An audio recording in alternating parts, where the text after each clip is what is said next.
Welcome to the SpiritWoke podcast, podcasting from the beautiful city of Stillwater, the birthplace of Minnesota. Are you going through a spiritual awakening? Do you wish to learn more about continued spiritual growth and want to meet others who are on a similar journey? We hope that this podcast and its community can be a meaningful resource for you. The SpiritWoke podcast welcomes special guests from around the globe who share personal stories of their awakening journey, along with details of spiritual abilities they've developed along the way.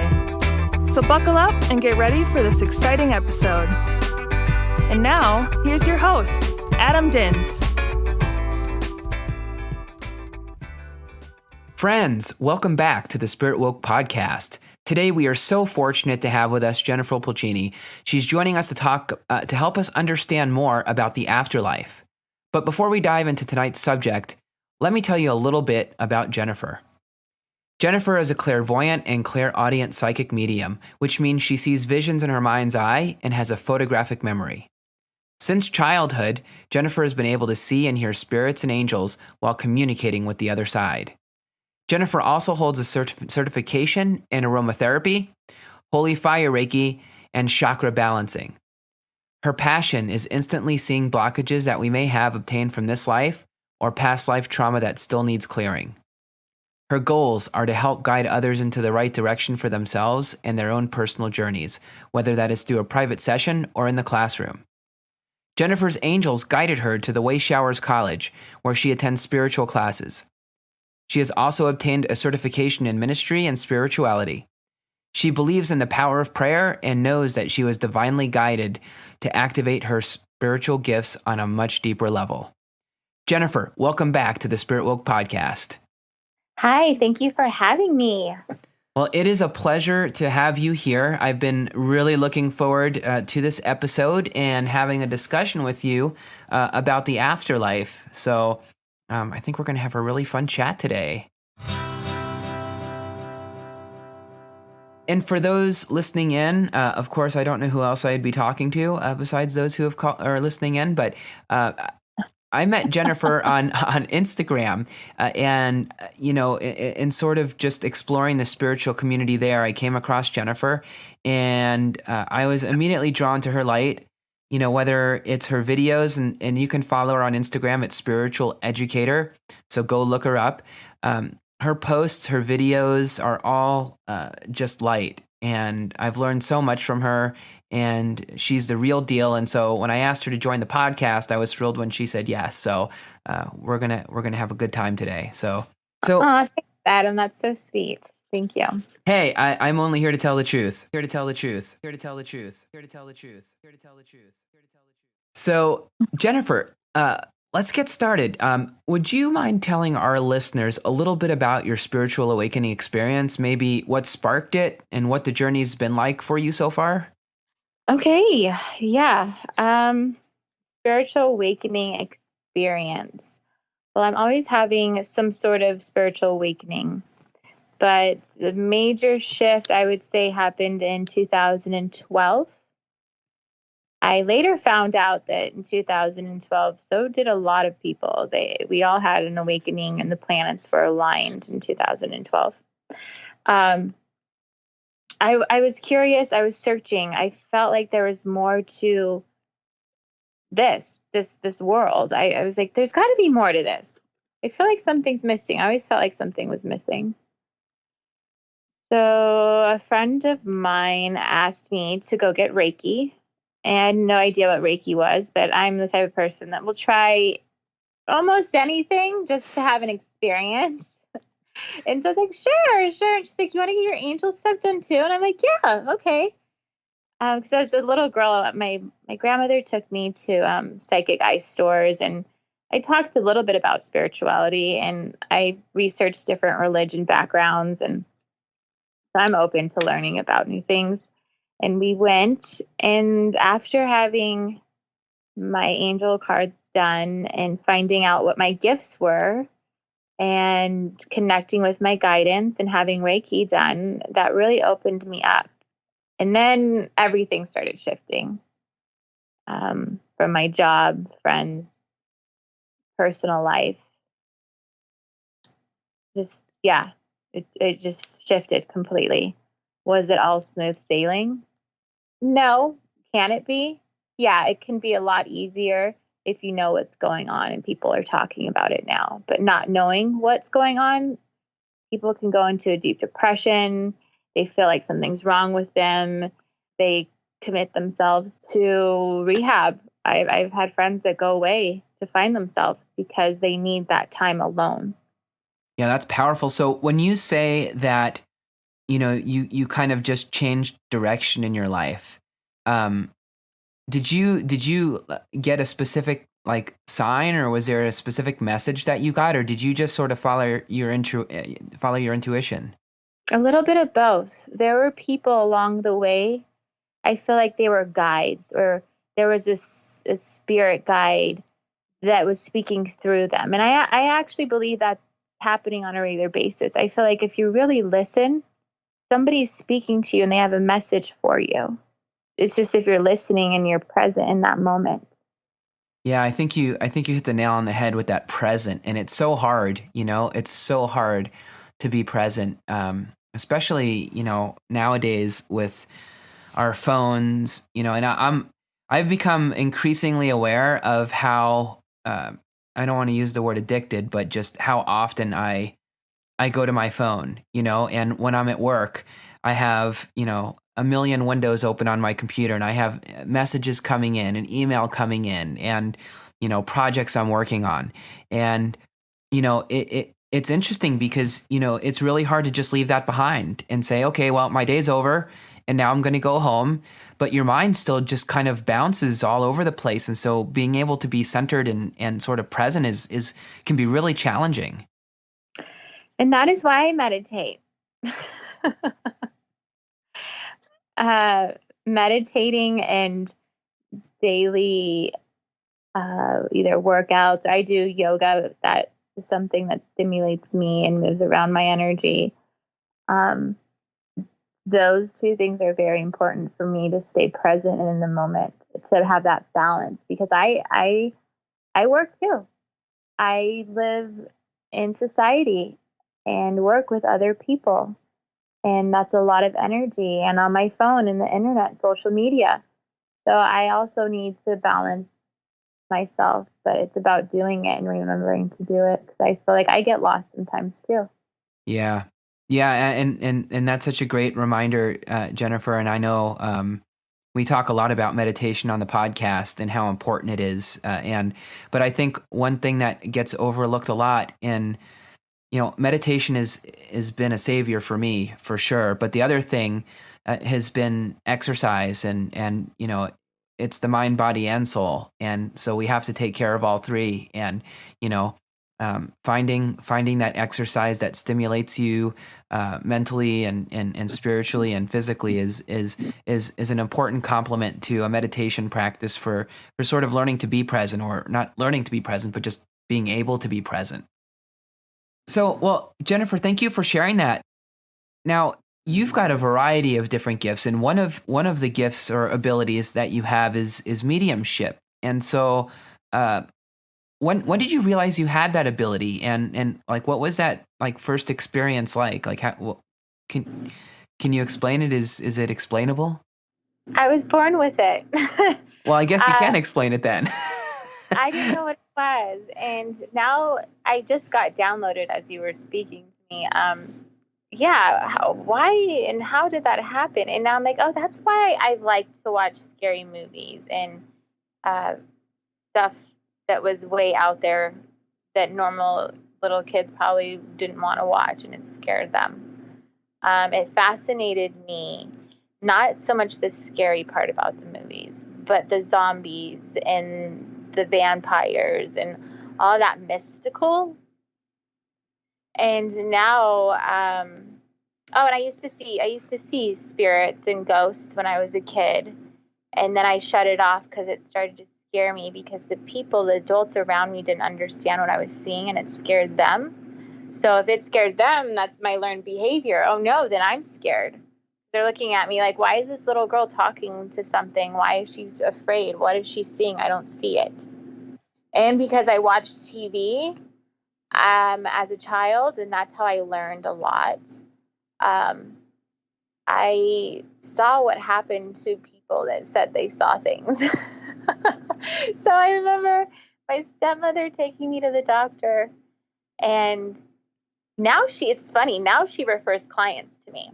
But when I was a kid, we didn't know what that was, and I didn't know what it was. And she took me to the doctor, and the doctor's like, "Do you see stuff?" And I'm like, "No," even though I'm seeing something, but I'm like, "No," because I didn't want them to. I don't know. Why did the doctor want to know? And what was he going to do? Yeah, that's.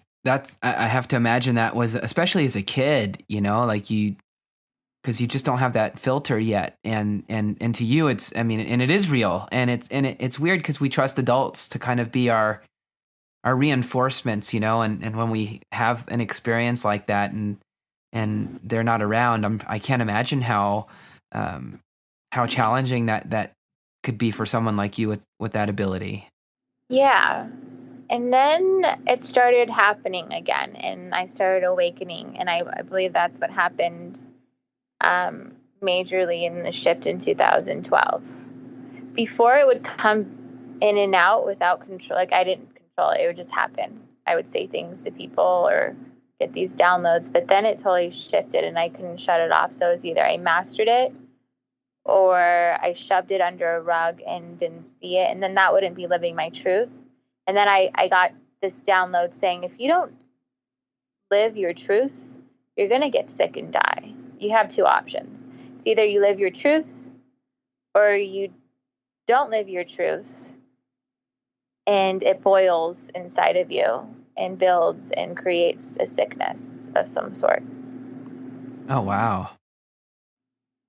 And how old were you when that happened? Were you a teenager? Were you... What? When you got the message about, like, if you don't let it out, you're going to get sick and die?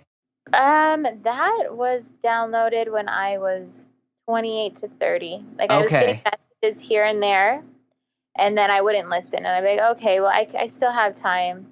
And then I was like, no, you're out of time. So you have a choice. And if you keep going where you're going, you're not going to be able to come back.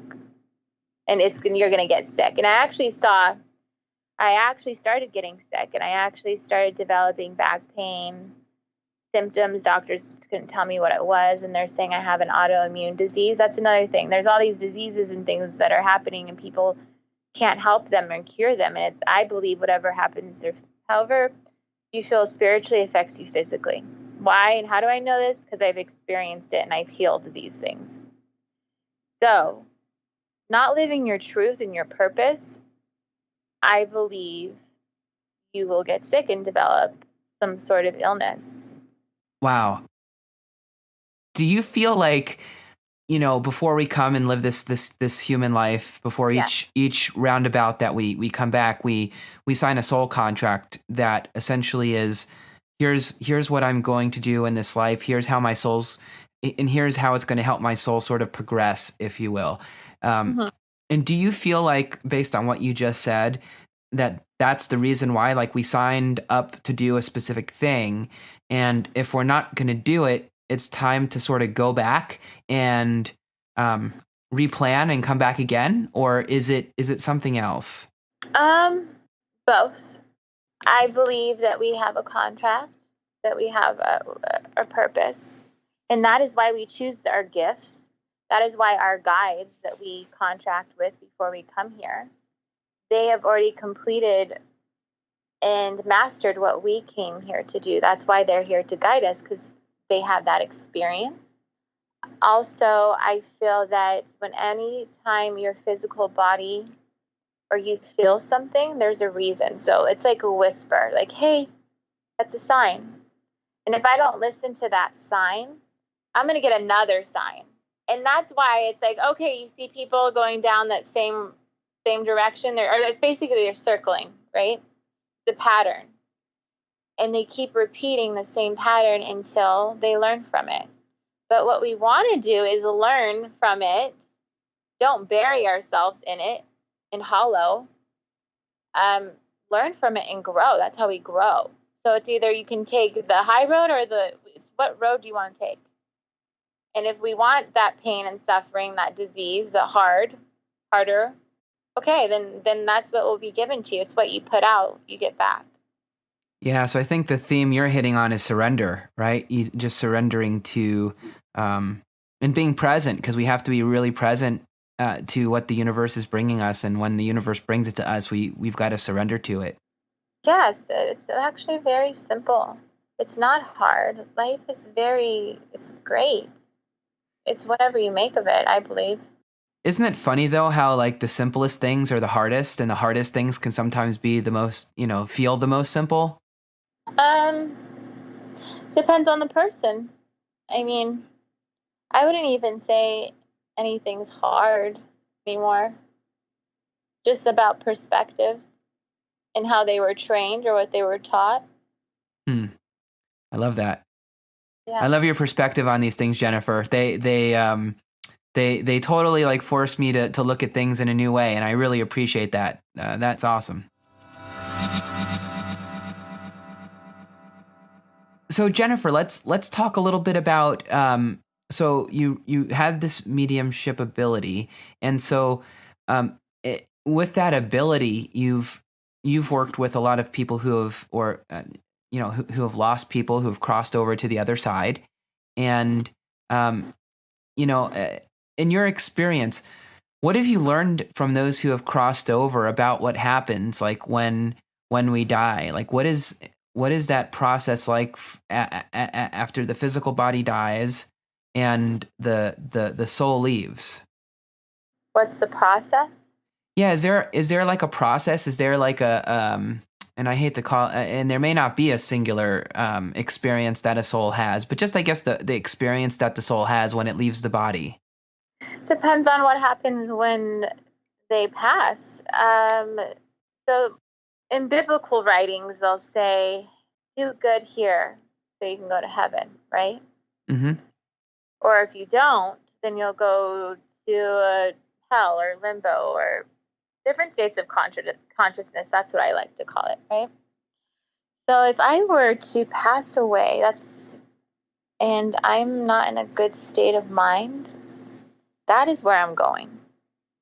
It's not outside of myself. It's how I'm living today. So if I'm happy living heaven on earth, then I'm going to go to heaven. If I were to pass and not know that I passed, say I was struck or an accident and I didn't see it happening or coming and I died instantly, some souls don't know that they're even dead. So there's something that we do at school, the college that I go to. We do this trance healing tables where the spirits actually go into our bodies and we can send them to the light. And there's sometimes spirits that have been lingering around for thousands of years and have no idea what year it is. They think it's the year that they passed. And then they think that they make up their own world. It's really interesting. They have no idea what's going on. So then you have to tell them, okay, this is what happened. And you communicate with them and then you send them to the light so they can go. So it really, really depends on what happens when they pass and if they're ready, and goes back to surrendering. So do they see so let's say they're not in a great frame of mind, right? And something does happen. They get hit by a car or whatever unfortunate means happens to them. Do they see the light and just not go to it, or is it just that they because of their beliefs or because of what they've been trained to think, they're just not looking for it? They're just not aware. It's just like here. It's really just a different world. It's a different realm, but the consciousness stays. So if they're not aware here of what's around in the moment, then they're not going to be there either. So there could be the light shining right there. Some could see it and not want to go. That does happen. They want to stay here because they can't let go. And then there's some that see it and they go. And then there's some that don't even see it because they're not aware. They don't even know it happened. Oh, okay. So let me ask you one more question about that. So, have you? I'm sure you are familiar with this, but I don't want to. I don't want to be too presumptive here. But are you familiar with the term soul trap? Soul trap? Yeah. Not the term. What is that? Okay, good. That makes me happy. I recently heard of this for the first time, and of course, this is what happens when you spend too much time Googling things, of course. But I heard about this phenomena referred to as a soul trap, and it sounds a little bit weird, but frankly, in our world, what isn't a little bit weird? So essentially, what it is. The concept of a soul trap is when you die, when your physical body dies and your soul leaves, it sees the light. And this light, under the guise of a soul trap, is, say, an alien or, say, a group of aliens that are tricking you into coming to this light that isn't really the quote unquote the light. And it's sort of like a reincarnation trap. So you walk into this light and it sort of just washes you of any experiences that you had. You become sort of a blank slate, and you come back and live again. And so the whole concept of the soul trap is to avoid it, so that you don't have to come back. And it seemed like a really outlandish sort of like theory, but there's so much stuff on the internet about it. I mean, and some of it's pretty deep. So I just didn't know if you'd heard about that or experienced that in your work. So let me get this straight: that there are aliens tricking people to the light? Yeah, and it's not like the light. In fact, I've heard one person say about the light is that the light is you, right? The real light is you, and when your soul leaves, and you're attracted to your light, and it's not this light that you see in the distance that you cross over into, and that's the soul trap, and that you use your intuition to kind of like know the difference between, the soul trap light and your light. Oh, that makes complete sense too. And like, it's just another, I believe, a version of what, if someone is here and they are living heaven on earth, if they leave the body, they're going to go to that state of consciousness, right? That state of light. But if someone is not living that from the inside out, that's where their soul goes without the body, because that's ultimately who you are, is that energy that's in the body. So without the body, you just don't have an anchor to stay on this planet Earth and live through the body. Does that make sense? Yeah. But yes, ultimately, I believe that the light is within you. You are the light. And on the alien soul trap thing, that's just a bunch of hooey then.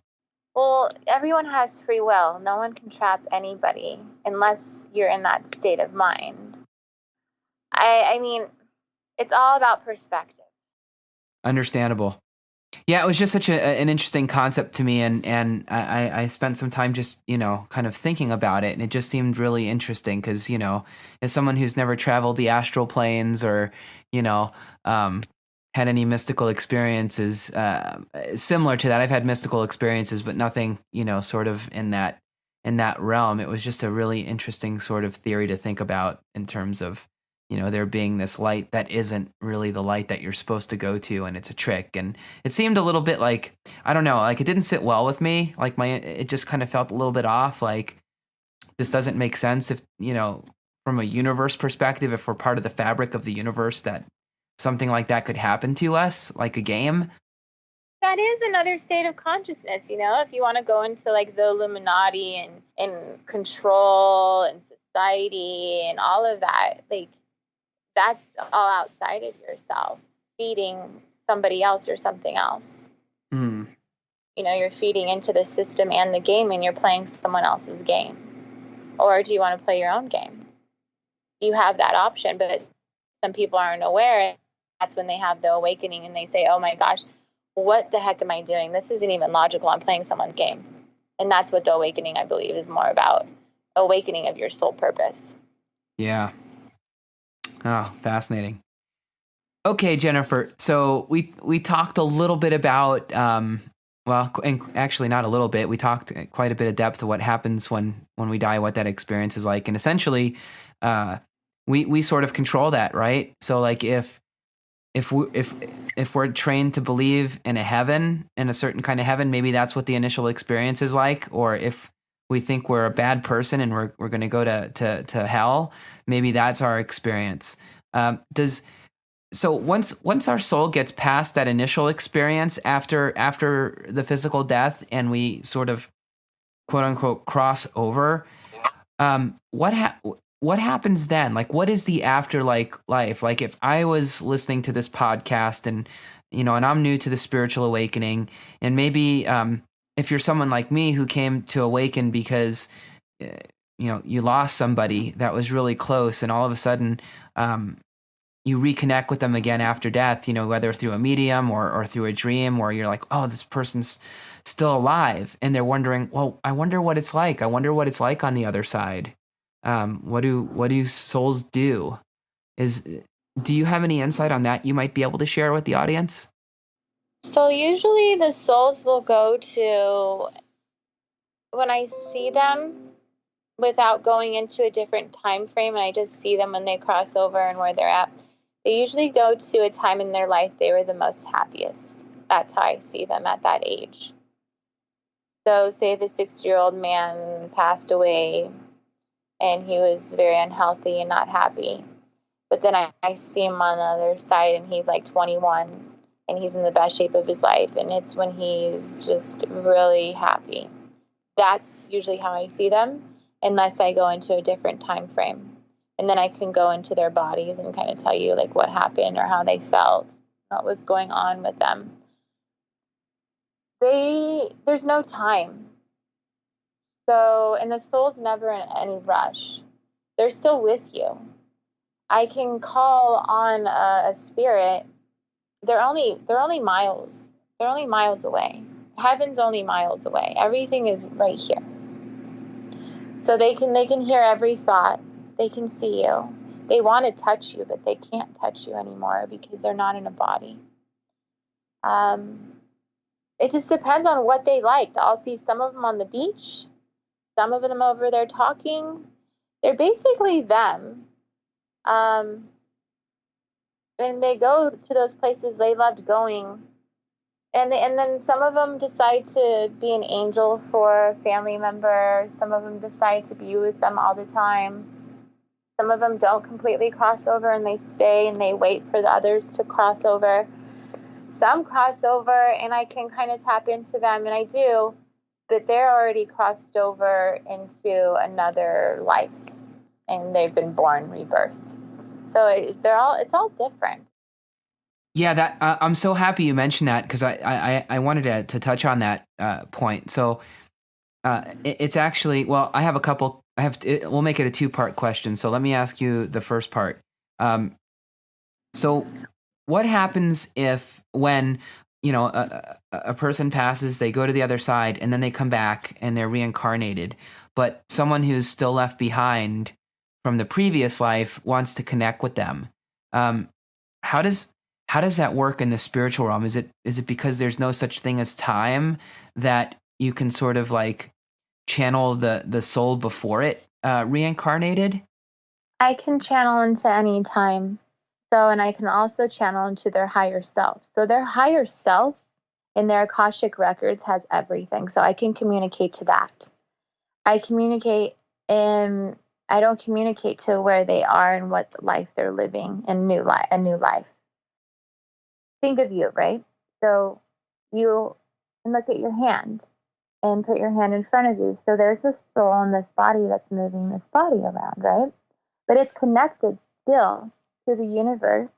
It's connected to your higher self, and that's connected through your crown, which is on the top of your head. Not only that, there's other like your guides and other spirits that can work through your vortex, this body, this conduit, if you allow it. There's so much more to this third dimension in this human body. You actually have a whole nother spirit body and different subtle energy bodies that look completely different. in the matrix, we are all looking a certain way. That is why we dress a certain way. People, it's none of it's real. It's underneath all of this. We all look completely different, and we're different species. We are all different. None of us look the same. We just try to fit into something that someone told us to. Wow, that's really interesting. So when you think of us here in the 3D and this is sort of the matrix, is this almost like what the real dream state is, and our awakened nature is sort of like when we dream, or when we I'm not going to phrase this properly because I'm just riffing here, but do you know where I'm getting at? Like, is our reality really sleep? Yes. And no, meaning it's your reality now, but you are living different realities. Just like they say, we're all one. We're all connected. So it's almost like I am you and you are me. Yeah, because we're all part of the fabric of the universe, and so we're sort of just. I love the way Eckhart Tolle kind of talks about it, is we're the universe experiencing itself through us. I love the way he's so eloquent sometimes.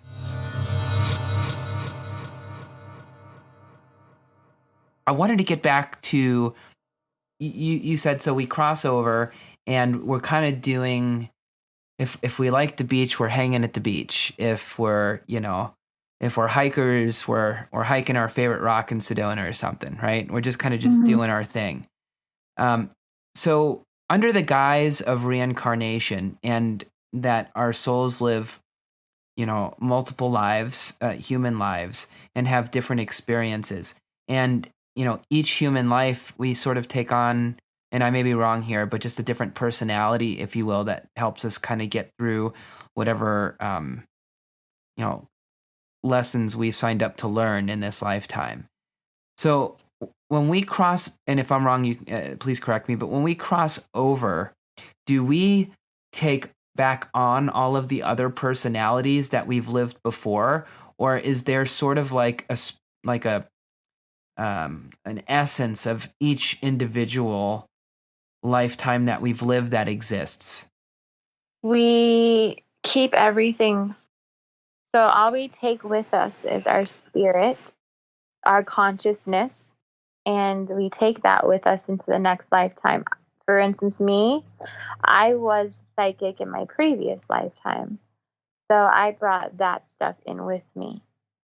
So some people aren't, but this lifetime, like I have a friend of mine, she's an astrologer. She's very, very psychic and in tuned, but she didn't do that her previous lifetime. She's learning to master that this lifetime. And then, we take all of that with us into the next. Got it. So essentially what you're saying is it's sort of like the snowball effect or the momentum effect, where each life we live, our soul learns its lesson. We sort of evolve that soul. The personality adds on to what it was before, and we just keep growing. So like when I cross over and I leave, my soul on the other side is sort of built up of everything that it's ever experienced across multiple lives. Mm-hmm. And then that goes into karmic. It's just all energy, and it's like a battery. And I think of us as cells. Not very complicated, but when we throw in all this material, it makes it more so than it really is. Yeah, I'm sure. So let me ask you this question. Over the course of your experience of kind of communicating with our loved ones who have crossed over, what's been the most surprising thing you've learned about the other side? Like, has there been anything that you've seen where you're just mind blowing, or is it pretty just par for the course? Is there anything that sticks out in your mind? Honestly, I still get surprised when the stuff that comes through me and it's like dead on. Like the other day, I was channeling a woman's mother, and I go into her body, and I'm like, oh, she had a limp, and she talked this way, and she acted this way, and she dressed a certain way, and oh, and she's saying this to you. Does this have any meaning? She's like, oh, that's exactly what she would say to me. I mean, how precise they can be. Oh, and the funniest thing is about it too is their personalities on the other side. They still have their personalities. So if someone was very moody and bossy, they're still that way. So one of the daughters said to me, she said, tell my mom I really didn't like that she wouldn't let me see her when she was passing. And the mother on the other side got really defensive still and was like, well, I didn't want you to see me that way, and took it personal. So the fact that the spirit and the soul on their side still taking things personal and still going back and forth with the living, like it's still happening. And the people on the other side, well, they're not people anymore, but the spirits on the other side, they're not sad. They want to make amends and clear everything. And every time they always say, live, be happy, don't worry. Like, you have this, who cares about your gifts? I mean, yeah, we have gifts and potential, but you have the gift of life. That is a gift. You can feel a taste and experience things. And there's only a certain amount of people that can do that. We have a limit number of human beings that are allowed to be here at a time. So there's spirits waiting to come in. Those who are listening right now, take that last minute of what Jennifer just said and just replay that over and over again. Because if there's been one thing I've heard throughout the entirety of this podcast, not just this episode, that wisdom on living life is so powerful, because it's so easy to take it for granted. Every second, as we're recording this, Jennifer, I'm watching the timer tick, right? And I see how long we're going, and I see the seconds ticking away, and these are seconds of this life that we don't get back. And, to be happy and to live a life that you want to live and to explore and just enjoy it, right? Like it's like going hiking someplace you've never been. Like, just go and hike and see what's there. Don't stay in this little, don't stay stuck in your room and close the door and close the blinds. Like, just get out there and enjoy it. Pretty much. That's all you got to do. Yeah. And I found it funny too, that I, in the times that I've spent with speaking with mediums, and when my dad passed away, I didn't grow up in a family that believed in psychics and mediums and all this like spiritual awakening stuff, and so when my dad crossed over, he was really my only parent. I mean, I have a mom, but she wasn't really around that much, so it was just my dad and I. So my whole world just came out from underneath me, and a friend of mine in Scottsdale, she worked with a medium in Los Angeles that she swore by and said, Adam, you have to talk to this guy. He's going to help you. And I was willing to try anything at that point. And so I gave him a call, and he was so spot on. It was just, and it was my dad. It was definitely my dad's personality. And it's interesting because I've spoken to other mediums, because I've, I like hearing from my dad every once in a while. And so, but it's interesting because, the really good mediums who I've talked to, and there's one here in the Midwest that I speak to all the time. It's such the personality, the specificity of it, it's just, if nothing else gives you faith that there's more to life than what we see, connecting with a medium like you, Jennifer, that's able to bring forth people that we've lost in such a personal way. It's one of the greatest gifts to be able to give yourself. Is it? Oh, I think so. I mean, I'm grateful, and I think you can use it, you can either use it as a, an opportunity to sort of help heal yourself and close the door. Or in my case, I'm my dad, I'm grateful for him because I look at him as the crowbar that kind of just cracked open the door to the awakening. Because had that not have happened, had I not been so devastated and gone seeking the help of a medium, I don't know what I'd believe right now. And I'm sure it was in the plan. So of course it happened that way. But, I just that was the greatest gift. And every time I talk to a medium that's able to connect with my dad or anyone else that I've lost for that matter, it's just the most beautiful gift. I ask because I've honestly never experienced it from the other side. And I've never had to because I've always just connected.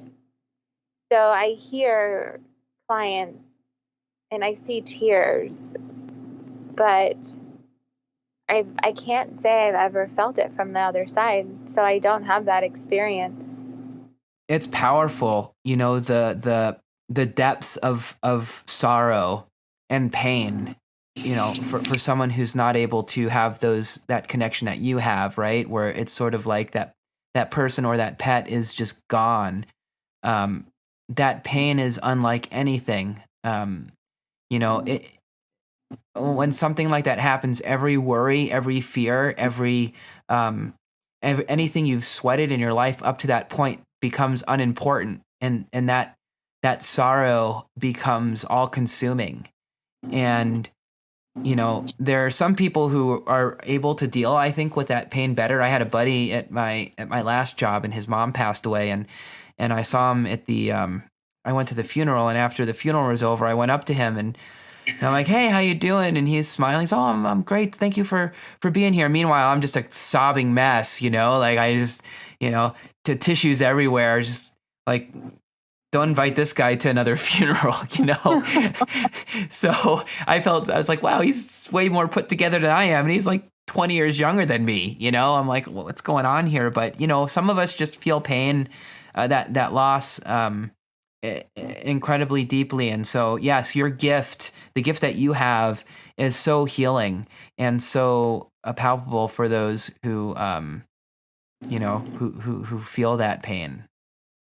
So just know what an amazing and incredible gift and ability you have and how much people, I was just thinking, today is Father's Day and my dad is still alive. But a couple weeks ago, I was outside playing basketball like I do. And I channel a lot when I'm playing basketball. And I saw my dad die. And I saw him dying, and I started crying, and I was hysterical, and I was talking to his higher self. Meanwhile, he's still living, he's here. And I'm like, no, how do I change this? That was my first thing, like, how do I change this? How do I manipulate the system?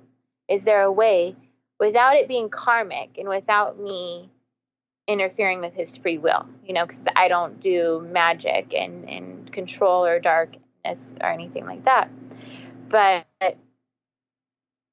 his higher self said no. He said, no, we already contracted this. And he had his hair was all gray, but he still had his hair. And he wasn't very, very old. And I saw the way it somewhat happened, but I didn't ask, and I didn't want to go into it anymore because then I'd be thinking about that all the time as I'm living. And then my brother happened to be in town, and I was like, oh my gosh, Riley, that's his name. I said, I saw Dad, and this is what happened. And he goes, oh my gosh, Jen, I saw the same thing. And he goes, he doesn't get very old, does he? And I go, no. And I'm like, oh my gosh. And that was pretty intense. And I told my dad about it, but I was like, I'm not telling you anything though, because I don't want us to think about when you're going to die. But I saw it.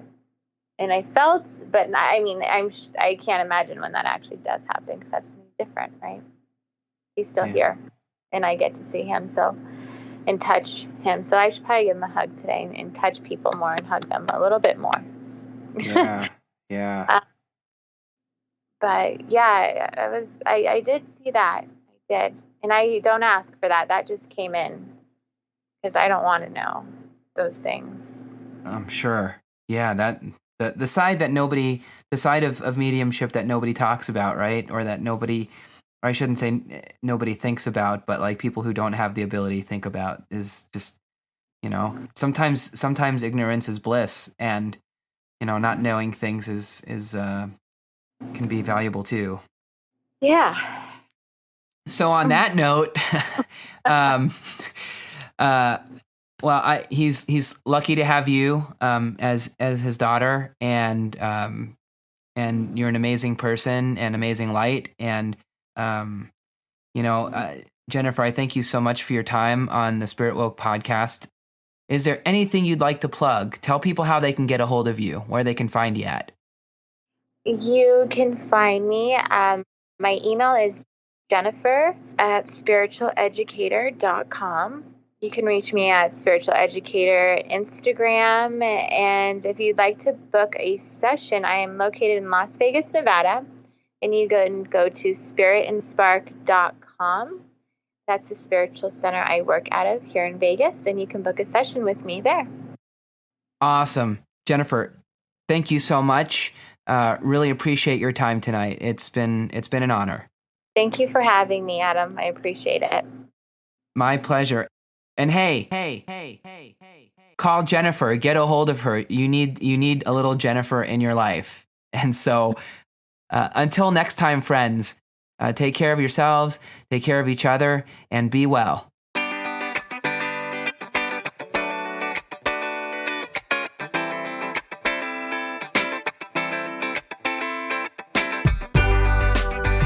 Thanks for listening to the SpiritWoke podcast.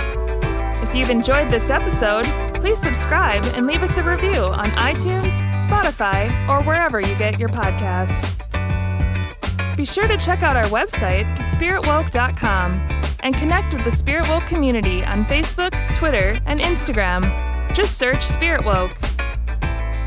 Join us next time for another edition of the SpiritWoke podcast. Namaste.